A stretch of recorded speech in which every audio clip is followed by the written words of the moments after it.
No, forget it. Lekki is not no luxury. longer luxury. You can't get like affordable housing at below 50 million again. Mind you, when I say elite, I need us to be very clear, right? About 87% of people earn less than 200,000 naira. Yeah. So when I say elite, the guy, that mid-level officer in the bank, he probably doesn't know he's an elite, So, but when you say elite, people think you're talking about the top 1%, and all that. Why is land so expensive in Lagos?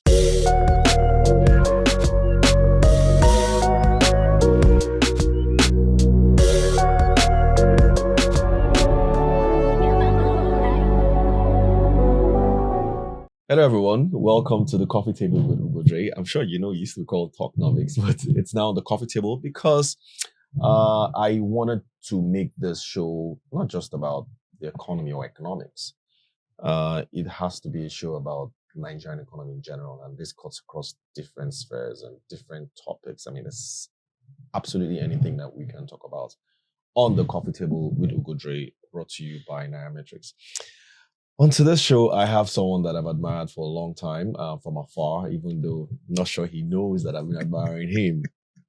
And we're going to be talking about real estate, something that a lot of you, our followers on Nairametrics have always asked about.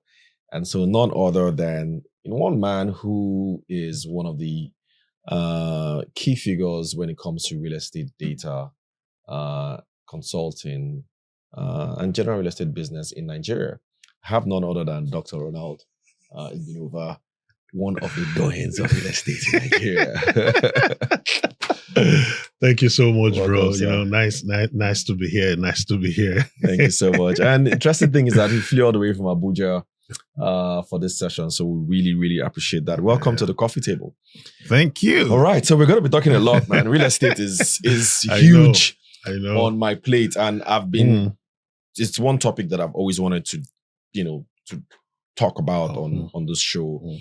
And I wanted it to be somebody who savvy. And incidentally, you have a report out, which you're going to get to at some point in the show. Yeah. It's the State of Lagos Housing Market Report. I think your third volume. Correct. We're going to talk about that at some point.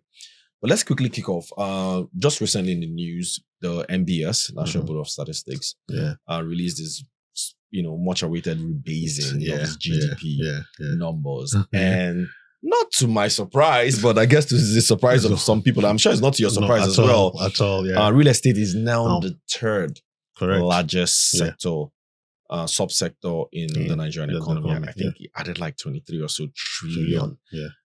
So, I mean, wasn't a surprise to you, right? No. I mean, it wasn't. If you know what has been happening, right? The last rebasing was, I think it was 2009. Yeah, I think it was during the Ugodre that period, right? So we, and what has happened between that time till now? I mean, this was rebased with 2019 figures. So that even tells you that we're still like 6 years away, though. But I mean, that's how it's done.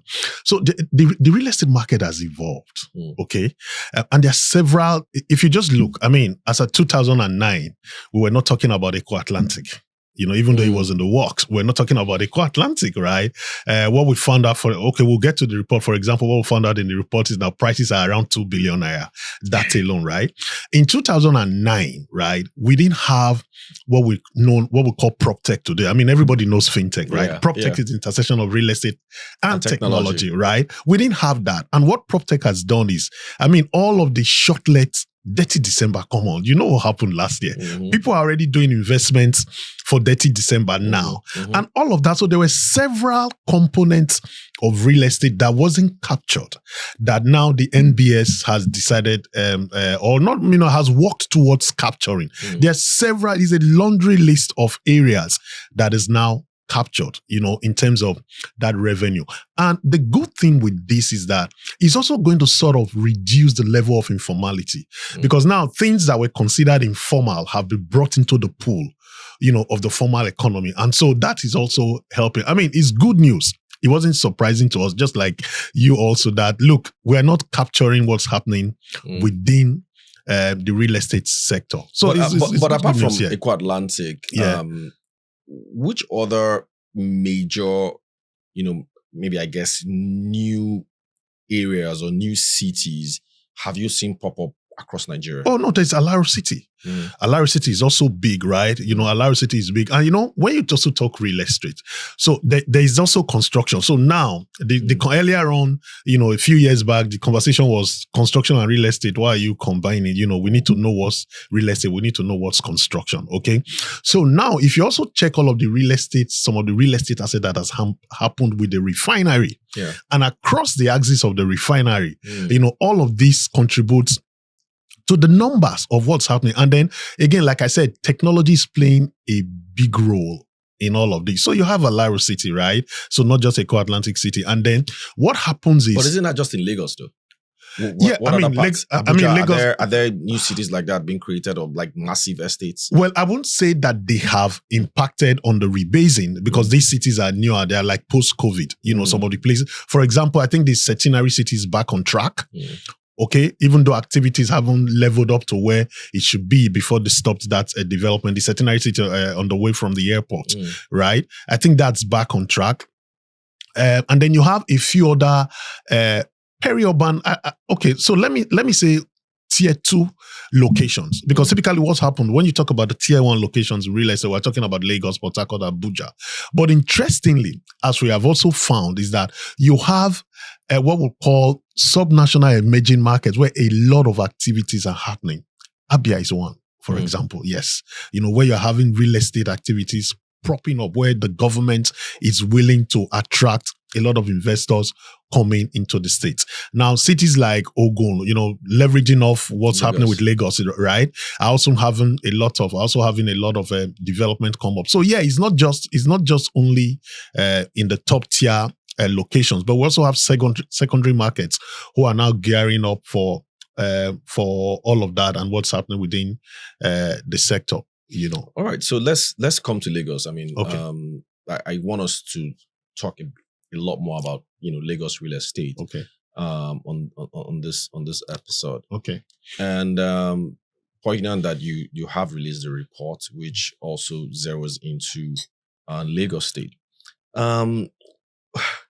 Maybe let me start off with this question. How do you see Lagos? Do you see Lagos as, I mean, a friend of mine will characterize it as vibrant and chaotic? Some will say, well, it's just it's chaotic opportunity.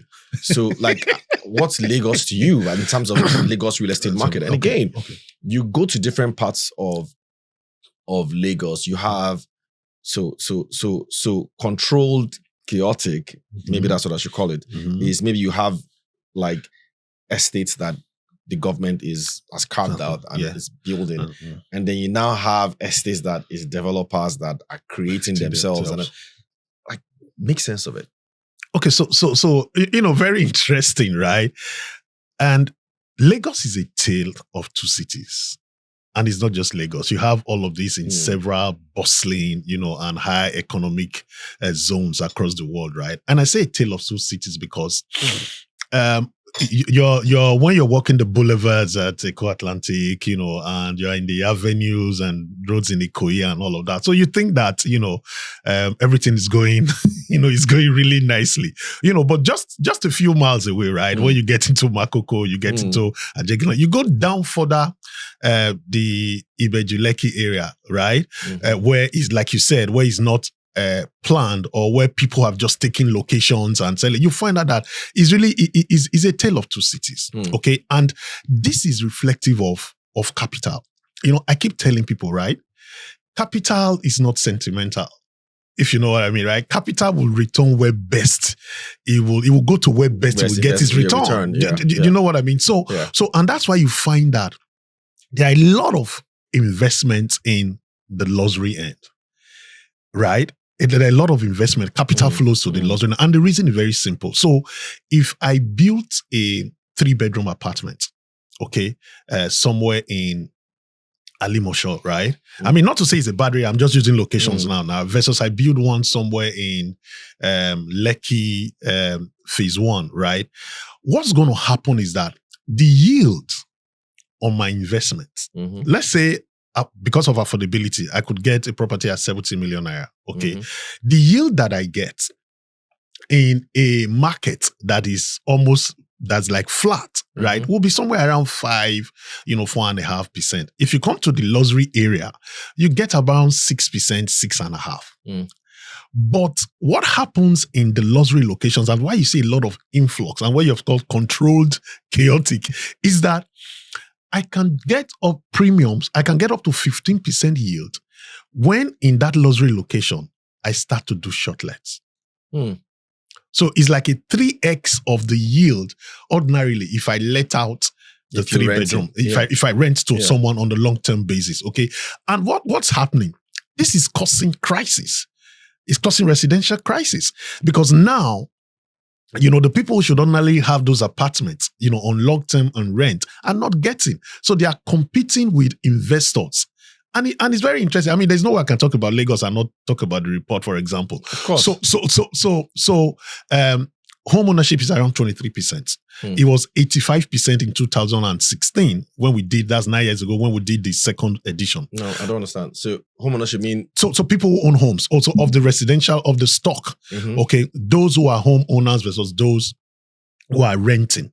Okay, so we had 85% of people in 2016 who were renting. Who were renting. Okay. Today, it's 77% because the home ownership stock. So there's been an improvement. Okay. But so that more people own homes now. Yes, but that hasn't Lagos. reduced the deficit because the deficit now looks like we're jumping ahead of ourselves. But to explain your point in terms of what's happening within the market is that 40% of the people, 40% of that stock are investor-based. So these are not owner-occupied houses. So these are people who own these homes because of investment, because they want to do shortlet, because they want to do some sort of commercial transaction.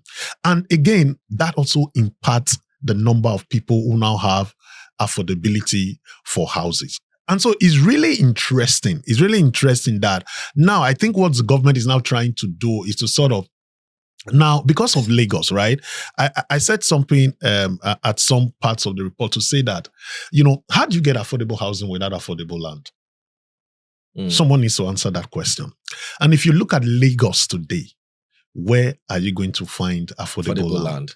It's incredible. Something in your report, you did mention that housing deficit is, because now I'm getting into the report itself. Housing deficit is currently at 3.4 million units as at 2025. Yeah. And that's a 15% rise compared to the last time we did this report in 2026. Yeah. Sorry, in 2016. 2016, I beg your pardon, 2016. So I saw that number and I'm like, wait a minute. We've been like, we're building every year. We're building. You're seeing estates pop up. You're all across Lagos. Why are we still having this much housing deficit? 3.5 million, 3.4 million is humongous. No, of course. That's, extreme. And that's Lagos alone. We can tell you for a fact. The reason is that, in fact, let me also contextualize that. 3.4 million units is the deficit, right? But we require on an annual basis, 225,000 units. Lagos doesn't produce 225,000 units now. In houses a year. How many do we then produce? No. It's under somewhere. If we wanted to be generous, it would be somewhere around 70,000. Okay, maybe I need you to define. So when you say housing unit, what do you mean? Do you mean like a flat or a block? No, not a block. We can't do block. I'm talking about units, a flat. So in a block of 6 flats, that's 6 units. Because the biggest developer in Nigeria, and I don't want to mention it, the biggest developer in Nigeria at best churns out maybe around 120 units or 150 units a year. In a year? Yes, please. Because, and this is so when you say churn out, you mean like completed? So, yes. So because if you start a project in 2024, and it is a 300 unit project, you started in 2024, and you deliver in 2026. You didn't deliver 300 units in 2026, did you? Because you started in 2024. Correct. So I'll take the average of the number of years that it took you to deliver. And it's because there are a lot of issues. Okay, one, speed to market, for example, before the developer gets the permits or the license to go to market, time may have gone. So when you look at housing stats, there is a lot that needs to be done both on the private sector and on the public sector. Because when you now come to issues of permits, controls, approvals, how quickly does that happen to make the developer then go to site? I mean, we don't want to be talking about developers who just go to site without approval. They are developing maybe because they put in their application and hoping that the approval will come out because, hey, that's what you find in the market. So, and that's why we're trying to bring a lot of transparency to the market. Because if we walked into this studio, and I always used to use this example, and the lights are off, we'll be falling over all of the cameras, because we're not seeing anything. And that's what data does. So when you flick on the light, the data shows you how things should be done and what should happen. So coming back to the fact that we are building, yes, we're building. Don't also forget that the influx of people to Lagos on a daily basis is around 6,000 to 7,000 people on a daily basis who come into Lagos. And interestingly, we did a residency data in the report, okay? You find out that averagely, right, people stay in Lagos between 10 to 15 years. About 37%, which is the largest number. They've been in Lagos 10 to 15 years. What does that data tell you? People come in and they hardly go back. So it just Lagos tells is sticky. Oh yes. But we're seeing a lot of people jackpot then. So I'm like, I've seen neighborhoods. I also live in some neighborhoods where, for example, I live in a house in a small private estate, and nearly half of my neighbors no longer stay there. The houses have been empty for years now, and you see that across as well. So. Because if I ask you where you stay now without disclosing, you stay in one loss. Yeah, in some Lekki's premium neighborhood these days. No, absolutely. Yeah. No, I mean, I had a huge engagement on that, and Lekki is not luxury. Yes, no, forget it. Lekki is not no longer luxury. Let's not. It wasn't even luxury.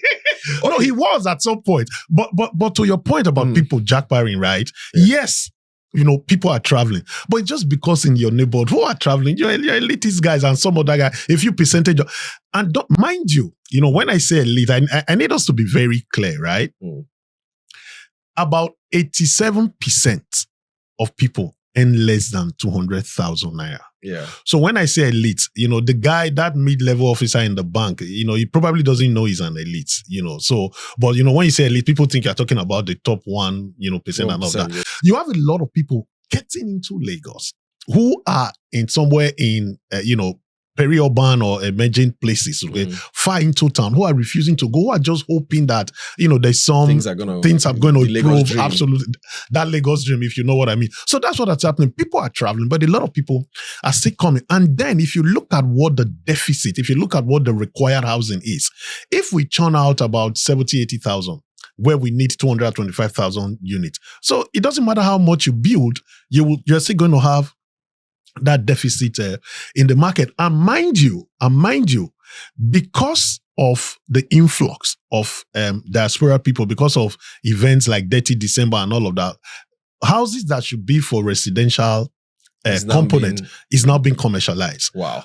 So that's also adding to the deficit, because you are going to say, hey, these guys are no longer having. In fact, what we did with this study was, we now said, okay, let's even just take some, because when you talk about deficit, if you follow international standards, these numbers might be more. But we're Nigerians. If I have a roof over my head, if the sanitation is good, if the water is good, I won't call that a deficit. I'm housed. I'm not going to be saying that's a deficit because it is not meeting some standards and all of that. So that's one component of deficit. If we decided to say, let's go green, okay, let's follow green, then you'll be talking about a whole new level of required. Is outstanding. Oh, no, it's huge. And another huge thing that business. stuck out for me, data. I mean, people who know me know I love data a lot. And that's one thing I really love about your report. You also say that only 5% of housing units are below 15 million. Yes. Only 5%. Yes. 5%? Yes. Well, tell me, where is a 15 million naira? What? No, you tell me. Ugodre, tell me where is 15 million naira house in Lagos? Tell me. I'm listening. I mean, I'll go check it up right now. I don't know. Absolutely. So when we said the 5%, right? Again, I'm talking what kind of houses are 15 million? So I'll tell you. So these are houses that people, okay, have built by themselves. So if you go to somewhere in Ikorodu, interestingly, when you go to all of the Agbowa, Agric area of Lagos, right? I'll tell you, the rate of increase in prices is doing around 200, 250%. Yes, percent. I'm telling you, we track these prices. Wow. Compared to somewhere. Yes, that's what I'm telling you. Badagry or something yes, like that. absolutely. In those Badagry area, the rates of, versus when you come to flattened out area like Yaba, okay, where you're having about maybe 35, 40%. So all of those areas, that's what I'm telling you. So these are guys who they build over a period of 7 to 8 years. He buys the land, this year, right? He does farming on the land because he cannot put any substructure, any foundation the following year. But the third year, it's as if he's added a foundation and all of that. So they built incrementally. So they build their 1 room and they can add 2 room and they can add 3 room. So that's what I'm saying, that, those houses, so when you now look at what's the value of that house, you could say because it's self-built around that. So imagine in a place, and that's why I said that a long time ago, Lagos has been declared, there's no rural place in Lagos. I don't know if you know there's no, Lagos is not, there's no Lagos rural. Is completely urbanized. Of course, yeah. There's no, I think it's even gazetted. There's no rural place. There's no rural area in Lagos. Wow. Oh yes, I think that was during Jakonde era or something. Yeah, there's no, Lagos is completely an urban location, and that's what tells you. Yeah. And so that's what happened when it comes to land. But you see, the thing that the government has been doing is some sort of cross subsidy, where a developer comes in and they say, look, you are going to build this development. Maybe it's 100 units. So maybe you give us like 5% or 10% and sell at certain rates, just so that a few people can then get onto that ladder. So that way you can get some level of affordability in. And this is very well done across other climes, where you see massive developers come into the market and government is saying this particular house type or this particular houses don't sell above this price. So that way government then makes that affordable to people. Are we doing it here? Because, it was going to lead to my next question. In bits and pieces, but that's something that really, really we should begin to look at. If like we at least both agree or both know, and a whole lot of our viewers also know, you can't get like affordable housing at below 50 million again, right? Correct. So it means there's a huge section of Nigerians that are completely squeezed out. Yes. Now, you're also seeing, I guess, maybe Lagos State government come up with different housing plans. I think there's also this renewed hope housing plan and all that. Yeah. But even at that, a lot of the price points are pretty high for middle class. So what happens next? So how does a 25-year-old who just started life, how does that person buy a house now? Say the 25-year-old is probably earning, say, 400,000 naira or 300,000 naira. Yeah. How does that person buy a house? It's tough. And I'll tell you what has been happening, right? The market has evolved through what I would say, some tough process, right? So if you know, I'm sure you know there's a Nigerian mortgage refinancing company, right? Yes. NMRC. We've moved NMRC, correct. So we've moved, when NMRC was being set up a few years ago, the idea was that if there was a secondary market that buys off mortgages, okay, then the primary mortgage banks will be able to originate mortgages, okay? But what had happened is NMRC started on a very good note, right? Refinancing those mortgages. But of course, the issue for the devaluation and all of that caught up with that, right? And what has happened is that, and the point I'm trying to get to is that mortgage rates below single digits, that 400,000 naira per month guy is going to be difficult. So, but the good news, and that's why I said it is evolved. The good news now is that, of course, the MRIF, the Ministry of Finance, created a real estate fund where they have now, with some sort of mix, blended finance. I think I learned that about 2 weeks ago. They started with 12.5%. I think about 2 weeks ago, the rate has come to 9.75% now. But you see, what I'm saying is this is only 250 billion. 250 billion divided by much. Yeah. But it's a good start, because what's going to happen is if we sustain that, then private sector players may then start to look at how can we bring in more capital to this space. So mortgage is a critical ingredient, and that's what's been lacking in the market.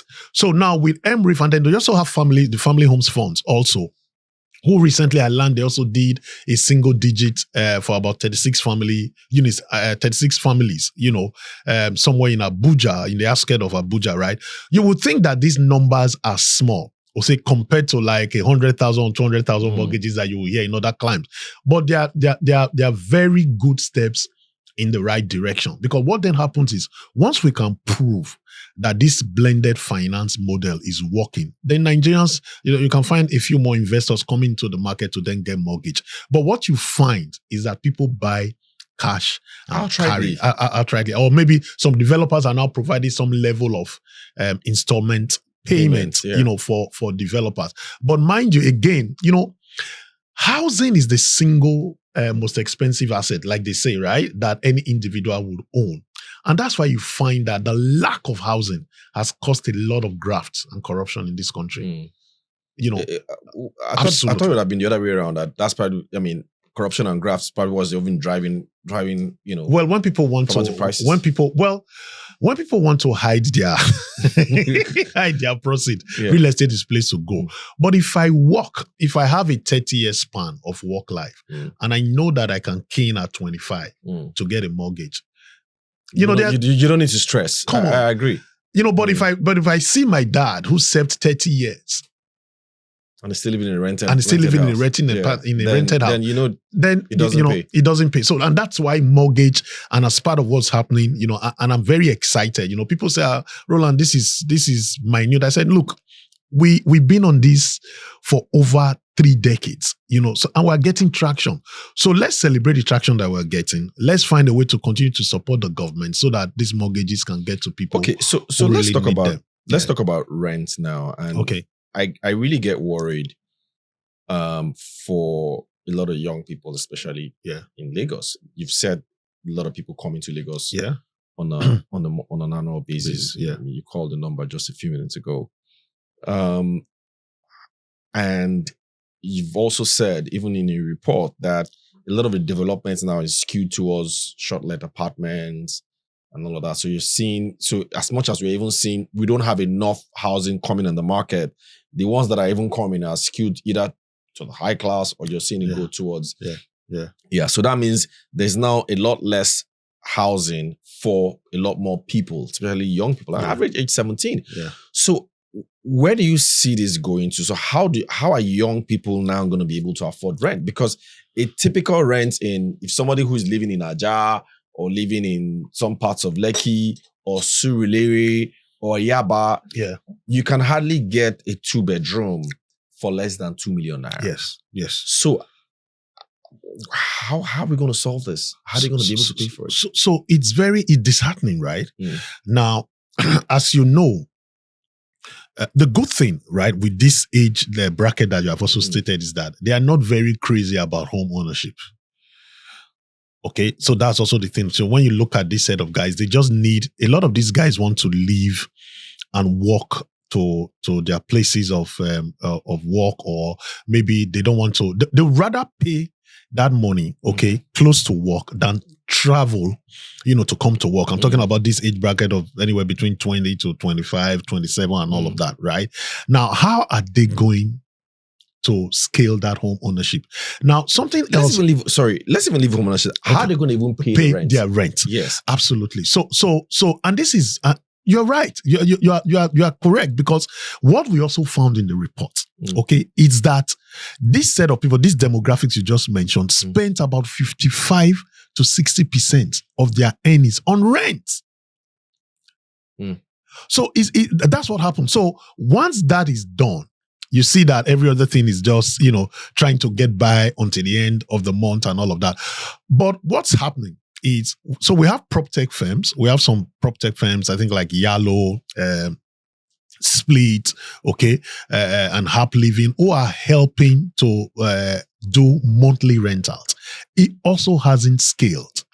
That's a huge opportunity, because of course, is only here. How does that work? So rather than paying, just like you do in other clients, just like you do in the UK or in the US, right? You pay on a monthly basis. But typically what happens is that some landlords are exposed are disposed to doing that. So rather than collecting the 1 year rent, okay, these prop tech platforms enables that they're able to collect on a monthly basis. I mean, with higher yields to them and all of that. Now, some of the prop tech platforms are also taking off these properties, pay per annum to the owner, to the landlords, and then sublet basically to allow these guys pay on a monthly But even basis. at that, it's still going to be expensive. Are these young people now, are they co-locating? Are they sharing Absolutely. houses? So I was going to come to that point. So what you also find, that's why I'm saying that a lot of them are not looking home ownership. So you have co-sharing that is happening right now. Okay. Again, it needs to scale. Elsewhere, I mean, how did Airbnb come about? So it needs to scale. That's what needs to happen. So there needs to be a lot of rental housing model be developed so that this can continue to happen. So that's what's happening. So a lot of them are, if like the guys you just said, 2 bed, even 1 bed, 2 million, studio apartment. These are what these guys need. So what's happening is you find a few people co-sharing, okay, co-locating together and all of that, just to make sure they climb that level of housing, because this is now rent. It's not about home ownership. But you are right, like I said. And you know who they are struggling with? Of course, we've discussed this earlier, in the early conversations, right? You want to take my property at a 6% yield to me when I can give it to a prop tech platform who is going to give me an extra 6%. So I'm thinking, can we now, are we suggesting now that Airbnb, Shortlet apartments have actually done more harm than good to our real estate market? I'll tell you yes. And I know that so many people may not like this. Yes, that space needs to be regulated. How? Ugodre, are we not talking about like you said earlier that an investor wants to put his money and get his money out. But it needs to be regulated. It needs to be. See, there needs to be moderation in everything. Imagine if we start to drink coffee from now till in the evening, just drinking coffee every day. Probably will sleep all days. Absolutely. Do you understand? It needs to be regulated. Regulation is not a bad thing.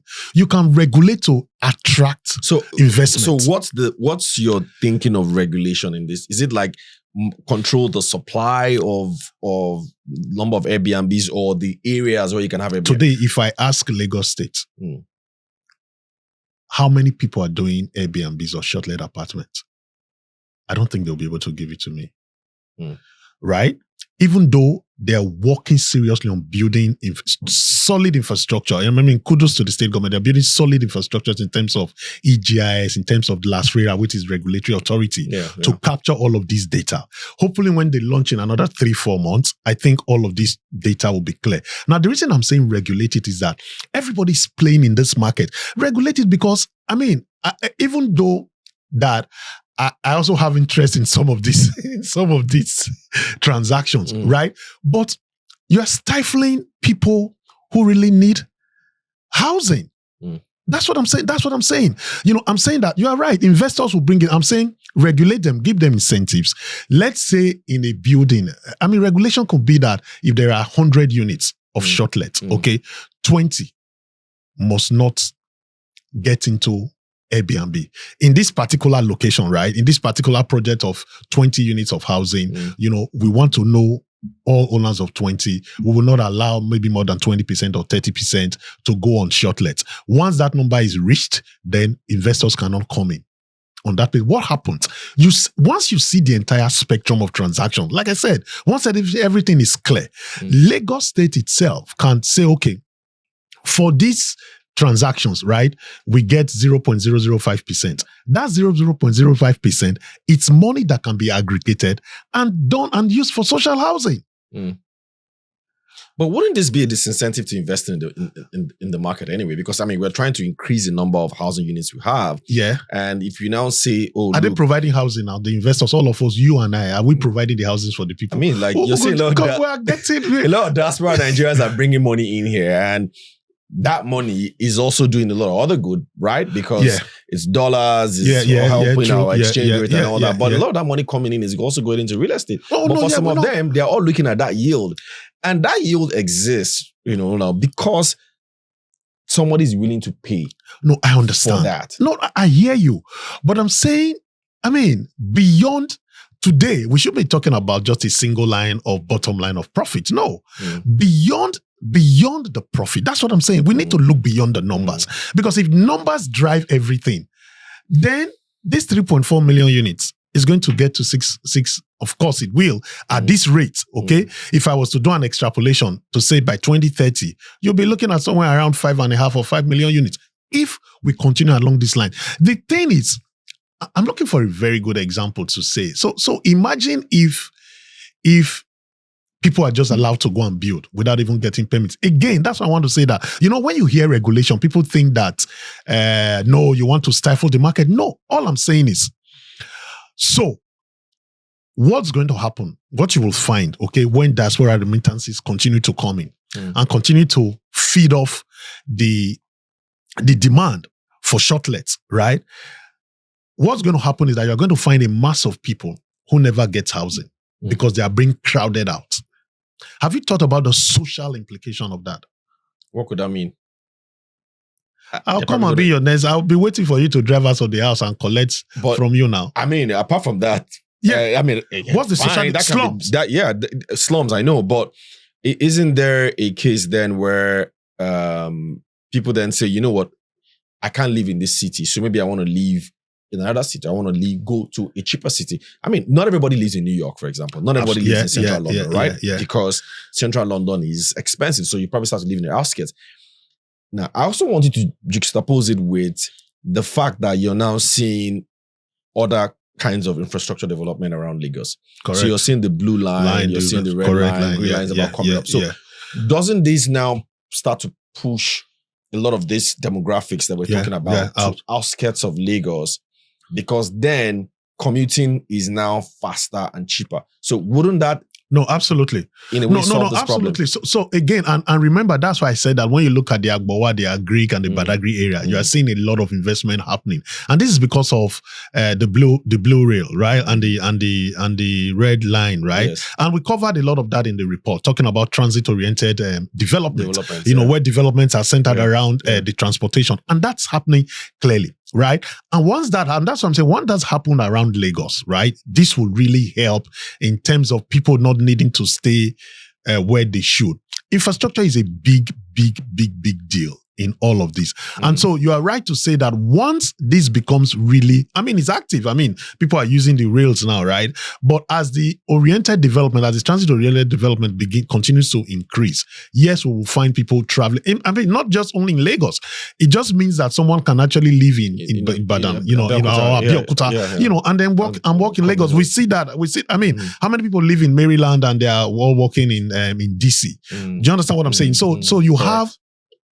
this will happen at some point. So really the regulation, and I just want to be clear about that so that people don't think that why is Roland saying that they should regulate, shortlets and all of that. If it's not regulated, we don't see, because what regulation also does, so there are capital incentives. So if I bring in money, to do development, I could go and apply for a 5-year tax holiday or something. The new tax bill has come into the country. And then there are avenues where you can put this investment. For example, there's crowdfunding, where you can put in an investment. You can do REITs, there are collective investment schemes.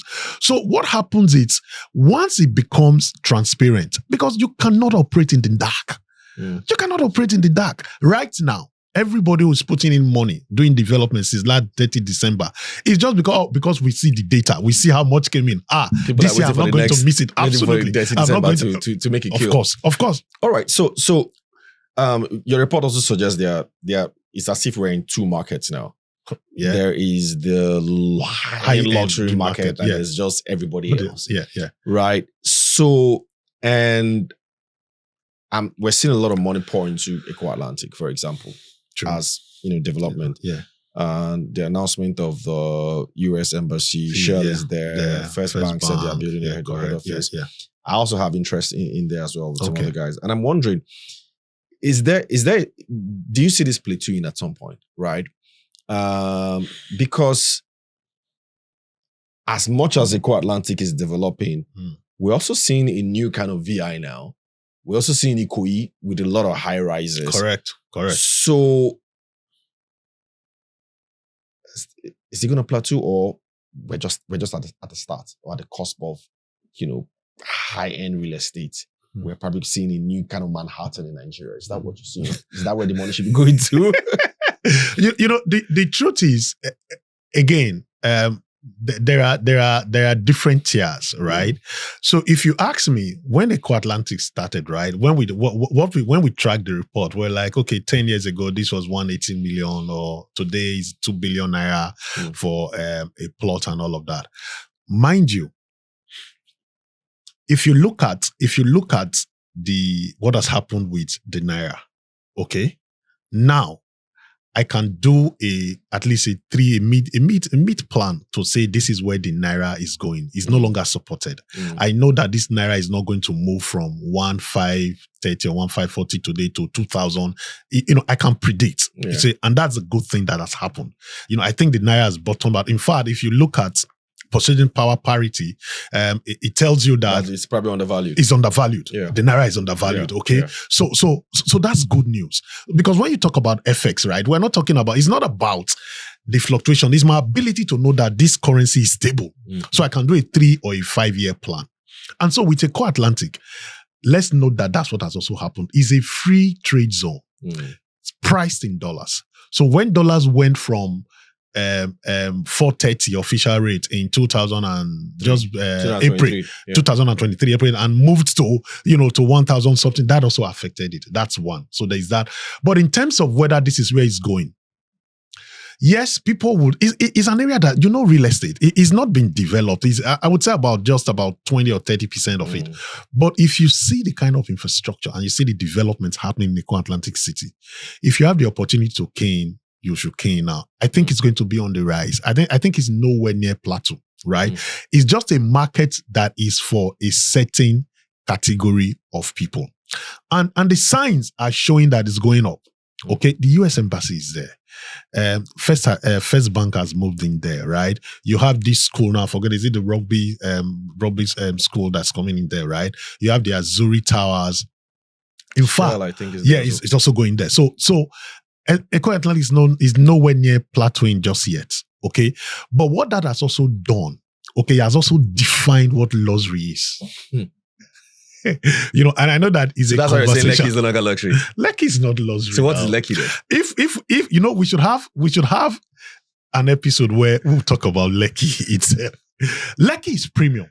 It's premium, of course, no doubt. Lekki is premium, but it's not luxury, because there are definitions for luxury. So why is Lekki not luxury? After all, a plot of land in Lekki Phase 1, for example, is going for like 400, 450. Okay, so let me also define this concept of Lekki is not luxury so that everybody understands, right? I have said it is premium. I think we all agree. Luxury is not typically a location. While location is part of it, but that's not the entire embodiment, right? If I created, so for example, if you came to my what do they call it? If you came to my village home, right, where you drive on a very rough, steepy road, and then you get into my 6 hectare land, all greens, lush, and then my mansion, swimming pool with all the domestic stuff and all of that, right? So you would say my village is luxury? You're living in luxury more like, but your village is not. Okay, great. I think that's an easy example to say it, right? When it rains here, how long does it take for the water to simmer? No, tell me now. No, but Ikoyi used to be like that before. No, but that's what I'm saying. So you cannot compare Ikoyi. And you know what, right? When we drew a graph, it's somewhere in this report, right? When we drew a graph, constructed house prices and constructed the indices, right, on luxury, Eco Atlantic was here, right? We could barely see even Ikoyi and VI. We could see Ikoyi, we could see VI. That was all that showed. That showed in the map. So how do I say Lekki? I mean, I couldn't find. So you're saying that in your map of luxury, yes, Eco Atlantic featured. Oh yes, you were struggling to see Ikoyi and VI. It wasn't. We had to, extra. How do you did? You open. You are. So Ikoyi and VI is not luxury. No. Ikoyi and VI is luxury. That's what I'm saying. That we could barely see. Manage. Yeah, we could see Ikoyi. You could see VI, right? And the reason is because, just like I said, right. It's about what kind of infrastructure. It's about how do people live, how do people work, how do people play, right? And I think that Lekki, right? Lekki, especially the phase 1 area of Lekki, still has the opportunity to step into that class. Because when you buy, for example, you know, same thing, even with Banana Island, right? You still struggle with what you might call in terms of the infrastructure, right? But yeah, Banana Island would pass for luxury because of, you know, if you enter the community, you have areas that are well done up and all of that. But you know, again, the reason we're saying this is just to understand that price point doesn't also determine whether a place is luxury. You know, home automation. So facilities, infrastructure. Absolutely. It's facilities, infrastructure. And today, location, and today, if I'm talking about luxury, right, I want to see sustainable green development. I want to see, which is something that should be ordinary. It's not a criteria to measure every apartment or every home or every location should be thinking green, right? They are setting this. I want to have walkways. I want to create avenues for pedestrians to be able to ride bikes, cycle, or walk in those communities, right? All of these, why they are not like luxury indices, right? But there are things that we should consider even on a day-to-day basis. But what they are even now missing in the places that you call is premium. Don't get me. So I think people also need to understand what is premium and versus luxury. And you know, today people rely on ChatGPT, right? Go to ChatGPT and check, you know, and then come back to me. You know, as far as your query in is nice. I mean, we can do it right here. You know, anyway, let's move on. Because time is not on our side. No, there's so much I still want us to talk about. Okay, I want us to go into land now. Okay. Your report also noted that poor infrastructure and complex, you know, admin processes add up to 20% in that project cost. Yeah. But more importantly, I've always wondered, why is land so expensive in Lagos? Right. And I don't know, is it because maybe there's no land, or because I think there's still land, but land is actually very expensive here. Yeah, so if land is expensive in Lagos, isn't that also one of the reasons why we're all saying you can't get any decent property below 15 million? Yeah. What is driving that land cost? Again, Ronald, people always say, look, you're seeing land so expensive, and sometimes this is a land that there's no infrastructure around it. Yeah. It's not like you have roads. It's not like you have schools around it. Nothing. It's just land based on what's going to happen they perceive in the future. Yeah. Why is it that expensive? Meanwhile, we're in a poor country. So you just brought in another variable. So if you start to plot all the different variables, the answers get tougher and tougher and tougher, you know. So Nigeria is a poor country, yes. But you see money everywhere every day. If I stepped out of this room now, there's money everywhere. You know, someone has gone to the car shop, you know, to get like 3 SUVs out now. So it's like, how do I call it? It's very interesting when you bring in a lot of those variables to say Nigeria is a poor country. But let's go back to the conversation. Land, right? So Lagos is landlocked. Okay. And I think that the commissioner during the event. I mean, and that's why, and by the way, you know, so let me just digress a bit. Eco Atlantic, you know, people don't know, Eco Atlantic is a massive savior for VI. With the work that they did there, by now, with all of the climate issues, it would have been. So that Eco Atlantic that you see is actually sort of stopping the flooding, you know, waters overflowing into the island. So that's a separate discussion, right? Now with land, Lagos is landlocked. And I think the Commissioner for Fiscal Planning during the event, you know, was telling us, I can't remember now whether he said it was about 500 and something kilometer. I need to check. I need to look up that data, because he said it, and I think we have a recording of it for Lagos, okay? And that's why Lagos will tell you that land is their oil. You know, anybody within the Lagos state government will tell you land is our oil. And having known that, that's why I said that, you know, how do you get affordable housing if you're not creative in a space, as you just mentioned, right? There are no infrastructures, but the land prices are up. Now, beyond land, access to land, okay, it's another issue, because land is one thing, which is land, you know, but how access to that land is another thing. You know, when I talk about access to land, especially for investors' perspective, I'm talking about, are there encumbrances? Okay, if I wanted to put a structure in this place, How long does it take for me to get permits? How long does it take for me to get approvals?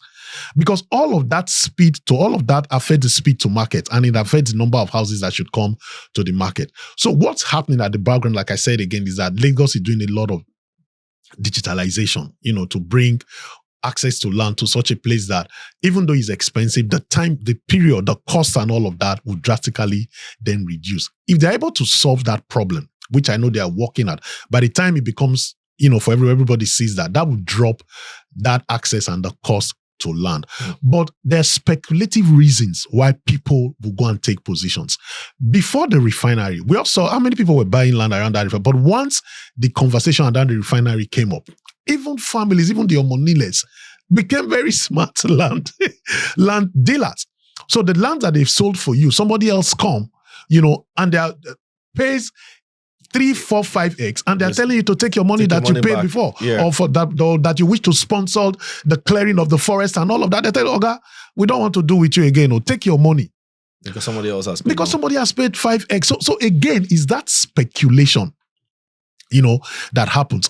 But if and there again, regulation and enforcement, two critical issues again, because I know that, there's some acquisition or some government land that are on lease that is say that if we give you this land in 3 years, in 4 years, in 5 years, develop. If you don't develop, then you revert back the land and all of that. So you want to have something like that, to remove speculation, because anywhere there's speculation, there will be rent seeking. Do you understand? And so that's what's happening with land. So people are speculating that infrastructure is coming here, so let me just buy and wait.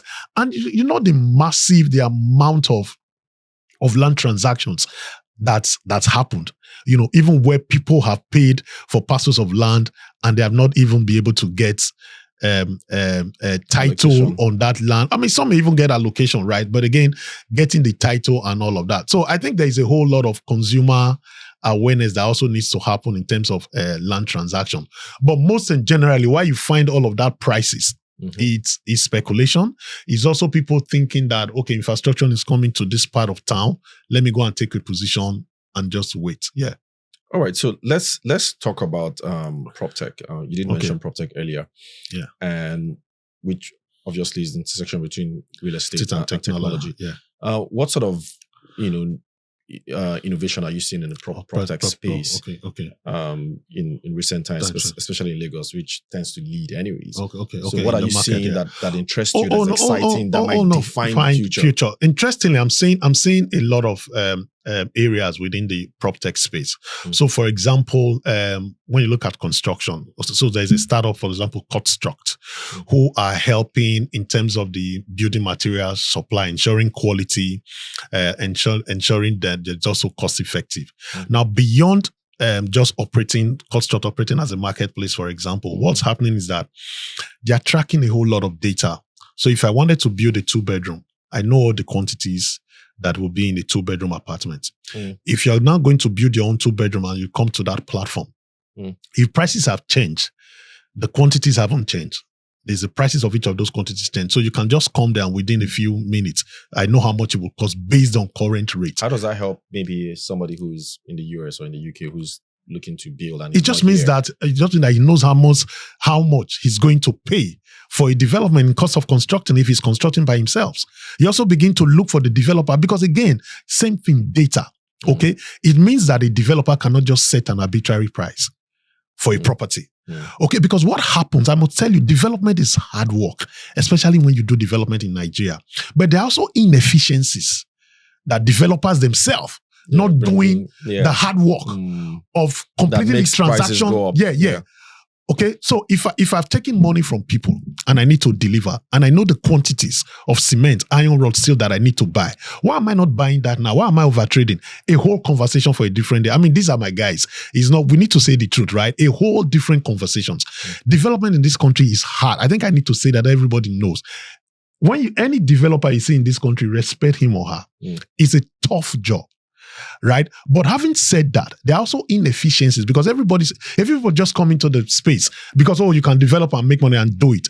And then they get burned. And then you see that there's a whole people that getting burned by one developer is affecting because these are families who have put their hard-earned money into that space. So we need to balance that out. So that's the kind of thing that on the investment technology. Side, what are you saying? Because I've heard about fractionalization and all that. Oh, is yeah. it So really I'll tell happening? you. So no, it is. So I'll give you an example. Happening now. I'm invested. I'm invested or part owner of a crowdfunding platform. It's called Prop Crowdy. Okay, there are about I think about 5 crowdfunding licenses that the SEC has given. We were part of the first 2 that got the license in 2022. Okay, so there's crowdfunding on that side. Okay, so now developers who want to raise money come to the platform, and then we'll help raise money. And we've done a few transactions, right? So where we are now is for SEC to increase the cap for the funding. With crowdfunding, for example, it also means that young guy who earns 200,000, 300,000 can get into the real estate investment ladder, where with 50,000 naira, okay, or with 20,000 naira, they can actually get on the investment ladder such that when the developer sells out, they make returns. And the good thing about real estate crowdfunding is that there is an underlying asset. So this is not that somebody say, bring money, I'll give you 100%. No, you are told, whether you are doing debt crowdfunding or you are doing equity crowdfunding, you are in the picture. And by the way, if anything goes wrong, there is an underlying asset. We have that underlying asset and it's deposited with a custodian bank. Okay. And then you have the second set of licenses that the SEC has given, which is digital assets. Okay, I know that there are about 2 institutions, startups who are in the sandbox for digital assets. I think there's HashGrid and then there's the NASD. NASD has, I think, their NASD venture guys who are on that sandbox. So SEC is helping to just show them, okay, do your transaction, let's see what you're doing. But the crowdfunding space is open up, right? Prop Crowdy is, I think we are focused on real estate. I think the other crowdfunding platforms are doing small businesses and all of that. So there's that crowdfunding place. Now, there is also fractional real estate. What's happening is that's supposed to fall under digital assets. But because in Lagos State, for example, you can have a cooperative license, what it means is that at first you are not going to the public. Within your cooperative space, right, you can do fractional investment. So this is, we want to buy a property is 200 million naira. I have 20 or 30 people within my cooperative. We sell that within the cooperative. But immediately you go outside of that cooperative, then you have flouting an SEC rule, So you have varieties of that, right? Then you also have management, for example, Venco. I don't know if some of the estates in Lagos here, you see that when you're getting into, whether you are metering or you are getting access or you are getting a code into the estate. So Venco, for example, does management platform. What that also does is that they have, if you go to Venco now, they have data of all of the communities where they are dealing. They know the number of houses in those places. They know the families that are there. Without bridging data privacy issues, if the state wanted to work with such a technology platform, you can. Because you are the state, it's not like you need the data to market people. You want to be able to see what's happening. And that helps you provide incentives for the people and for the inhabitants. So you have a few of these prop tech companies who are really, either on the property management side or on the funding side or on the facilities on the cost managing building materials and all of that. But he hasn't scaled. He hasn't scaled. Interestingly, with technology, right? They are doing good revenue rates, right? A lot of them have gotten funding, external funding, and also local funding. That's a test for startup, But I think, go ahead. I was just going to ask as well. Sorry to stop you short, but that's fine. But how is blockchain and cryptocurrency helping in Okay. So for example, when I talked about the digital assets, right? Cryptocurrency, people are creating NFTs like the HashGrid guys. They're trying to create NFTs for a project that they're doing somewhere after Alaro City, right? Now, for blockchain. NFTs? Yes. That's how what. Would that work? So within, you create tokens. Do you understand? You create the tokens. You have, in fact, the SEC regulation is so robust, and that's why I say they are still a sandbox. Everything is still being tried out, and tested and all of that, at that level. So what typically would happen in terms of when you look at that is that take the crowdfunding like the primary market. Okay, when you now get to digital assets and get to tokenization, that's almost now like the secondary market of things. And that's where blockchain. So for example, Blockchain is, it can get very confusing. People just say blockchain, but it's really a resource or a tool, because all I'm just saying is we are creating that for this transaction is immutable, right? I know that it's Ugodre who bought this property at so day and at so time, and it's stamped. Okay, so when you transfer to Roland, the day you transfer and the timestamp is there, it's recorded. So it's recorded, and so and it's happening along those transactions. Again, like I said, across the back of payments, there are blockchain that is happening and all of that. But yeah, cryptocurrency is also, we'll get to that part. Good thing is that I think the country now and the regulators have embraced gladly for that matter. Cryptocurrency. And I think that's the way to go, because if you look at it, right, it is just where the trajectory is going. We're not going to be able to run away, for blockchain, cryptocurrency, digital assets. We're not going to run away for it. So it's good that they've embraced it and now regulate it to make sure that there are no Ponzi's happening within that space. Because that's another thing. If you could get over how many trillion naira, from what's this guy's name now? The last Ponzi that shook the market, right? CBEX one, right? If you get that, you know what that tells you? It tells you that there are retail investors looking for outlets to invest money in, to put money in. That now takes me to the final question, Ronald, and it is investments. Okay. So you're very experienced here, you're vast, this is your space, and we have people watching and they're saying, okay, we've heard everything you've said, we've seen what is in the report, and I guess people would also try to get this report. Where are the opportunities now with investment? It's increasingly expensive to invest in real estate. But even if you wanted to invest, where do you suggest people should invest in? Should we still focus on shortlets? Should it be rented apartments? Should it be buy and sell? Should we even start to look outside Lagos State and other states or outside Nigeria? No, great question, because like I said, I would always push for looking at second tier markets. Okay. And when I say that is in any particular market, I just gave example of what's happening in Agbowa, of what's happening in Badagry, in Agric. I gave an example of that, right? You might think that nothing is happening there. I think you should jump on the car and go to those locations, and you are getting more investment returns in those kind of locations, because what we have just come to with the report is that there's a massive housing deficit, and there are people who want to own their homes. When we did of how some people would love to own homes, we had a majority of the people within the first 3 years who are looking to, I think about 45% or so, want to own homes within the first 3 years.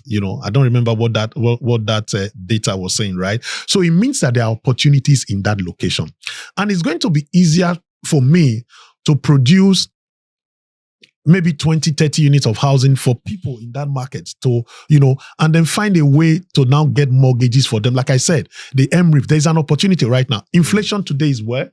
Is 22.1%. It's about 22.1%, right? So, and this is free advisory for anybody. Government is giving interest rate of mortgages at 9.7%. Inflation is what? It's 22%, right? Yeah. It's a no-brainer. Go and take the mortgage. Try and see if you qualify and take the mortgage. But can anybody just take this mortgage? Yes, anybody can take the mortgage. You've applied, you don't get application, it's difficult. No, the thing is, okay, so after this, maybe I should consult for that, right? Anyway. Anybody can take the mortgage. Like I said, so there's MRIF, there's family home funds, there's even the National Housing Fund. So within the government space, there's a lot of competition. And like I say, look at your numbers, apply, because you can never go wrong. You're getting the subsidized mortgage at 9.75. Go and apply. And with Emory, for example, you can get 100 million naira. So if you walk out of this place, go and apply for mortgage. So I know I said that as the final question, but I don't want to leave without asking you this last question. Okay. And this is basically to people who have gotten their fingers burnt in real estate. Yeah. And I'm talking about investors now. Okay. Who give money to developers and then maybe the projects gets delayed or never gets delivered. And so if I'm an investor, whether local or diaspora, and I'm looking to invest in Nigeria, what should we be looking at? What are those red flags? Okay, so I think one of the red flags, right, is to really look at the track of the developers. That's one. Also, there is a Lagos State Real Estate Regulatory Authority. Just find out if that developer is registered with LASREA. The good news is, what has happened is, if that developer is registered with LASREA, then you have somebody to hold. If you deal with that developer and is registered with LASREA, what you have done is that government, I have given money to this guy. Okay, please help me retrieve my money. It's very simple. They'll retrieve the money. Yes, I mean, LASREA have done. I mean, they'll go after the developer. They've done that now. Have you not heard of cases where people, agents, give rent places? Maybe if there are 16 a year, they rent it to about 20 people, and LASREA have helped. So I think and that's where all of the digital work and in EGIS and the LASREA that Lagos State government is doing comes in, right? Whether you are, like you said, whether you're a local person or you're a diaspora, just check up the developer. Okay, you can also call the Real Estate Development Association of Nigeria. I mean, again, this is where I say that there are a lot of conversations that are not happening that should happen. Okay, don't just buy because this guy said he made a kill in this property and so you want to invest. Do your checks. I think it's very. So is it as easy as just going online and just putting the developer's name in maybe for the LASREA website? Yeah, but understand what you will find is either this developer is registered or you can't find the developer's name. When you don't find the developer's name, two things have happened. Okay, it's either the developer is not registered with LASREA at all. Okay, or the developer is registered, they've not renewed their license for that year. That's what I'm talking about, regulation. That's why I said regulation needs to be enforced. Okay, because what it means is that we know all the developers. Sorry, excuse me, right? We know all the developers, and if something goes wrong, there's somebody to hold. But beyond that, the kind of due diligence you do is, where has this guy developed before?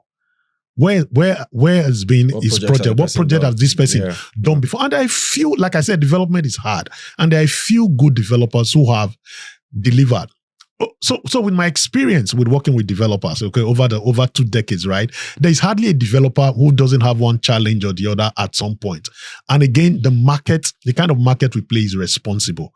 But I'm also saying that a lot of these developers are very inefficient in the way they approach their development, forgetting that you have people's money that you're supposed to deliver on. And so it's a balance. We need to strike a balance and understand that what these guys are doing, just trying to provide housing, because government is not going to, there's no way government is going to be able to house, everybody. And so, and this is where the role of the developers begins to be looked at very critically. For example, the Real Estate Developers Association of Nigeria, okay, is a national body and they have state chapters.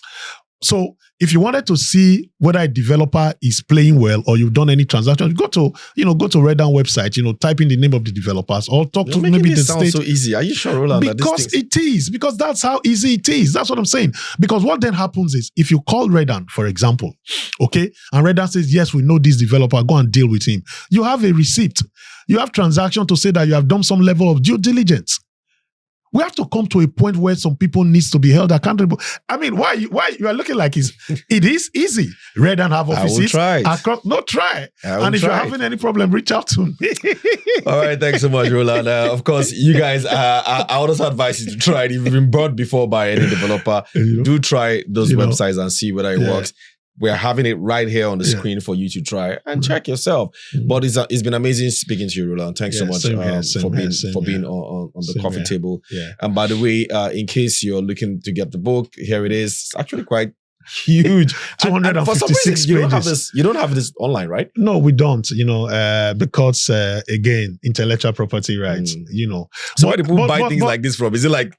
No, on the website. No, and then on our website. Yeah, the website. Okay. If you go to the Ronald Igbinoba Real Foundation for Housing Development website, if you Google it, you can order the report. Are you going to have something like this for other states? Oh, yes, we Abuja will come later this year. So we have only focused on 2 states, and it's because of how we also get support. Right, we did the first Abuja report is 2017. So you can see the time. So we've just we're almost wrapping up the research for Abuja for this year, right? So which means 8 years, we will have new reports, maybe November or December for Abuja, right? And like I said again, it's because it's not commercially viable. Okay, so the only way to do this is to do it as a coffee table report where people can take a look at it. Because if we put it, I mean, if I get someone to write a check, why not? We'll circulate it free. Anyway, if anybody's listening who wants to write the check, please write the check so that it's free. Because so it's make it free, just and so then we'll much, so much in here, for people to chew on. But it's interesting seeing reports like this. I love to see reports like this. Thanks a lot. Though. Okay. I've always associated you with that 70 million housing deficit. Yeah. You see it every day, every year, 17, every year, 17. No, I think it's 70 million housing deficit. I think it's like 20, 22, 23. We don't know. I mean, so nobody has done anything yet in terms of the actual housing deficit we have in Nigeria. I think the federal government, the Ministry of Housing and Urban Development, I understand that there is a data committee that is set up who's working on actually getting that deficit. So I'm hoping before the end of this year or early next year, we will get that data. But that report came from some World Bank reports, right? And then we keep extrapolating. But what we can confidently say, if we had the resources, right, we would do state by state deficit and we will arrive at what the total is, right? That's what we will do at the foundation. But Lagos State 3.4 million. But Lagos State 3.4 million. As at 2017, Abuja was under around 400,000 units. I don't know what it is today. So by the time I'm saying I don't know what it is because we don't want to reveal that yet until we launch the report, until we launch the report, right? So that's what we have done, right? But the other thing we have done outside of the deficit is we are tracking house prices across 6 states, and that is shown in the report. So we are tracking Kano, we are tracking Port Harcourt, we are tracking Lagos, Abuja, and we're going to get Abia into the mix already now because, like I said, a lot of things is happening within that region. We're tracking Ogun State as well, So again, what that does for the market is, look, so there are some things that we've just taken for granted, right? If a developer came to a bank and say that I need $1 billion naira, just for example, okay, I want to fund houses at maybe Mowe, in Ogun State, right? And these houses will cost 100 million naira. How does the bank know, without an independent source, that the developer is not going to be sell at 100 million naira, or the developer has bloated the construction cost? So that's where technology comes in. So if you check the portfolio, absolutely. And then house prices. If you could go to the website, so for example, we have the ROI index and we covered it in the report, right? Which is the Roland Igbinoba house price index, right? I would tell you without any sentiment. So already, if you know that houses in Mowe cost, for example, a 3-bed that they cost, I'm just giving an example, they cost 20 million naira. And the developer tells you that it will sell at 35. Already, you're already thinking that this transaction will fail. And the percentage of non-performing loans tied to real estate. In banks tied to real estate. So, and that's where you also find problem. And that's why the real estate, the commercial bank, they don't care. They will lend to you at 38, 39%. If you want to take it, take it. Then again, my brother, why would any developer take a loan at 38% for real estate? I mean, isn't it because they think that they're going to get a 60, 70% return? I don't think anybody gets 60 to 70% return. On real estate? Yes, those developers. Are you sure? Well, from what I know, yes. You don't, 70% where? These guys, a few of them, let me not say majority, the inefficiency in construction process and practices will not make them earn it. There's interest rates. There's price movement of building materials. The most successful real estate companies in this country, and I know a few, okay, that we're working with, right? Their transaction is completed on the table with exit clear before they move to site. So when they move to site, is a plug and play. You know the quantities, right? You know what you are going to buy. So it's, and that's why I say that, a lot of people have done well with real estate, but you don't get 70. How does the developer, so you're saying, how does the developer get 70, 80% margin on their development? I don't know. I mean, I might be wrong. Maybe there are a few. Maybe I've just, maybe my 20 years. So what's the ballpark then? Maybe around 30%, maybe around 25, 30. I don't know. What are they selling? What are they doing? Really? All right, Roland. This has been the Coffee Table with Ugodre, and I hope that you all have been informed. It's an amazing speaking to Roland here. Thank you very We've talked much. a whole lot about real estate, Mm. and I hope to get you back. There's just so many things So we need to talk about. yeah, There's just several I'll come in. dimensions to real estate, I'll come in. and I'm not done with the real estate series on the show as well. I want to also look at the mortgage side. Hopefully, Great. I'm going to get somebody from the mortgage Mortgage side side, on the okay. show very soon as well. We are working really hard to get him on so that you can also have a great idea of how you can secure a mortgage here in Nigeria. So thank you all for listening. Of course, follow Nairametrics and as well. And then of course, we'll also give you details on his index. I like to see that index as well. Yeah. Let's see actual prices of houses across maybe Lagos. Is it across Yeah, Nigeria? no, not Nigeria. Across 6 states in Nigeria. States in Nigeria. Yeah. Interesting to see that and benchmark that against some of the properties that maybe you own and know whether you're in the money or not. This has been the Coffee Table with Ugodre. And until we do this again next week,